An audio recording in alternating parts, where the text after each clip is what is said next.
U.S. stocks are on a roll, propelled by a big 287,000 increase in U.S. jobs in June. This offset a surprisingly low increase of only 11,000 in May, but it did show that the U.S. economy remains robust. Because we've seen such volatility in the numbers, though, it looks as though the Fed may want to hold off for a while longer yet before raising interest rates. So it looks like we're getting into a sweet spot for the stock market.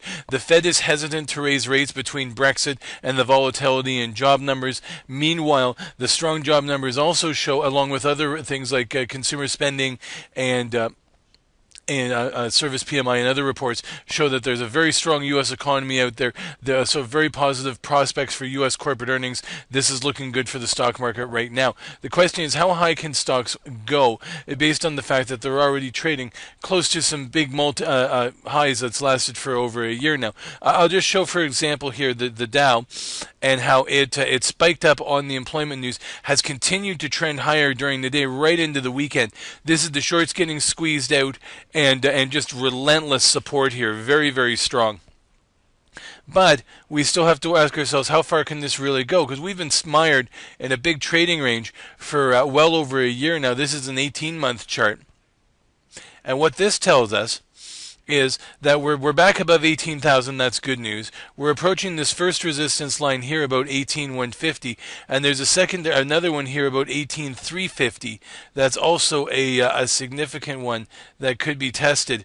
It's actually 18,360 in the coming weeks. So we have a little bit of upside, but and here we're getting mixed signals from the RSI. We've had this big long downtrend here, which was telling us at the time that the upward momentum is slowing, and certainly that's clear the way it's leveled off. We're starting to get an uptick here. Is it enough to actually push it up through and signal an upturn? It's hard to say at this point in time.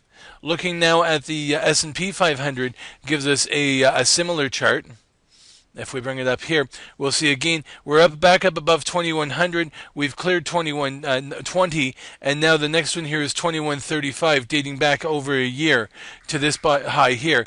Once again, also, we do have an RSI trending lower, although it has started to tick up in the last few days. Can we get enough to really push it higher? We'll see. The other thing to keep a note on, next week earnings season starts. It actually starts on the 11th with Alcoa, really picks up the week of the 18th. So we'll be looking into what is the strengthening economy mean for corporate earnings. Could we see July is historically a stronger month of the year for stocks? Could we see another rally in July before we move into a weaker time of the year between mid-August, mid-October? The other key index to watch here is the Nasdaq, and the reason I say that is because the Nasdaq, it appears, has the highest upside of the three major U.S. indices right now. We've got the Dow and the S&P are within striking distance of their highs, but Nasdaq is still well short. It's just about poised here to testing this downtrend resistance line, poised for a breakout. It's broken out of this short-term downswing on the RSI as well.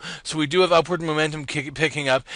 The Nasdaq, of course, has a lot of technology, a lot of momentum stocks. It got pretty hit harder on the Brexit concerns. It's now roaring back. If it breaks this downtrend line here, which is close to about 45.35, 45.20, and 45.35, it could be off to the races. Next resistance near 4600, 4700, 4740. So as I said, this one seems to have the most upside. We do go quiet for U.S. news the first part of the week of the 11th. We could see more of a focus shift towards earnings. Alcoa reports earlier in the week, JP Morgan and Citigroup later in the week. Friday's a big day for U.S. news as well, with retail sales and consumer prices.